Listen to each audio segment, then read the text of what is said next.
In this video, I want to talk to you about how to replace your battery. I've had some emails about people asking me how to replace their battery, what to look for, what not to look for, what types of batteries should they use. So we're going to get into it in this video. Stay tuned. What is going on, guys? Pete with Auto Repair Tips. If you want to learn how to keep your car maintained and all other kinds of cool stuff, then click that subscribe button and don't forget to hit that bell so you don't miss anything. Before you replace your battery, you're going to want to gather up your tools. Most of the cars out there are either going to have a top post or a side post. The side post most of the time is going to be an 8mm wrench. The top post most of the time is going to be a 1/2 inch. You're also going to need a pair of pliers. You might not use them, but you're going to get one anyway. A lot of times what happens is the battery terminal on the top post will get corroded on and stuck and you can't get it off. And you'll take your pliers and you'll grip it right here and you'll spread it apart and you're able to get it off. One of the most important tools you should have when you're doing this job is a memory saver. This is what it looks like. It's a 6-foot cable. This end goes to your OBD2. This end goes to a battery, positive and ground, or you can hook it to a cigarette lighter.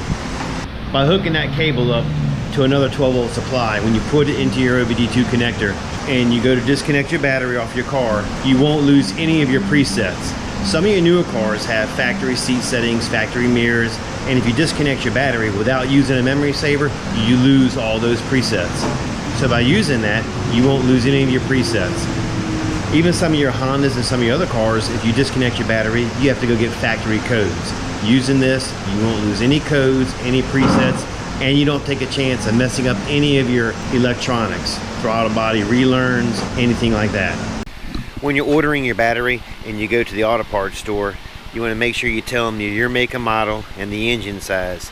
And the biggest thing you want to make sure is your cold cranking amps matches what your car needs.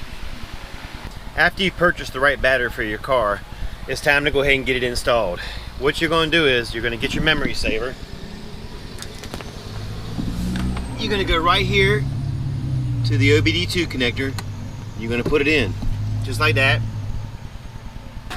You're going to go to another 12-volt supply and you will hook red to red and black to ground. Red is your positive, black is your ground. Double check your OBD2 connector and make sure it's plugged in. By doing that, when you disconnect your battery, you won't lose any of the presets. He has an aftermarket radio that requires a lot of programming.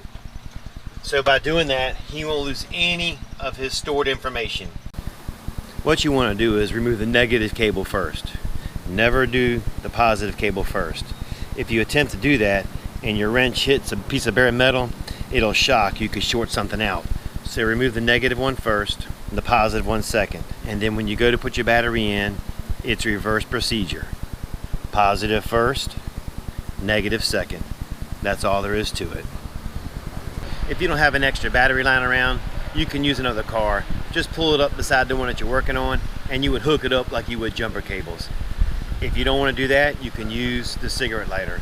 Also, this tool is available on Amazon for as little as $30. It's a great tool to have in your toolbox.